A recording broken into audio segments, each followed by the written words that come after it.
It's taken 12 episodes for me to be able to say this about an episode of Cheers, but I'm not the biggest fan of The Spy Who Came In for a Cold One. It's not a terrible episode, but compared to every other Cheers episode before this, I feel like it was just lacking a sense of charm. This was released in 1983, directed by James Burrows, and it's about this Englishman.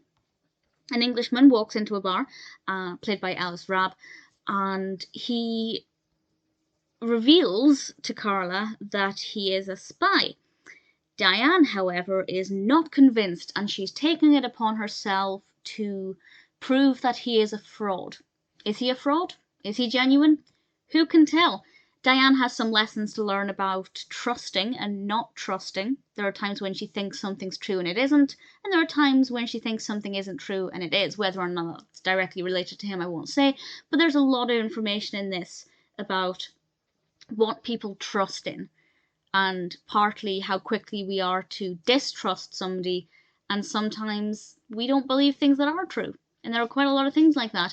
Honestly, my favourite bit in the whole episode is the beginning with Norm. I'm slightly biased because Norm's my favourite character, on par with Rebecca.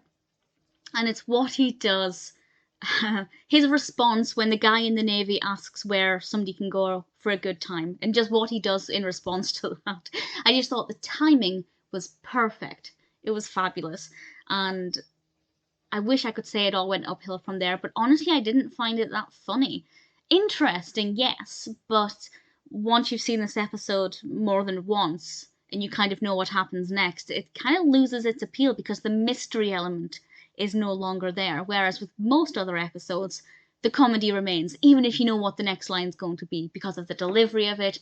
The humour is always really strong. So The Spy Who Came In for a Cold One is unusually for me with an episode of Cheers. Not that great. For a one-time watch, yeah, I remember liking it the first time I watched it.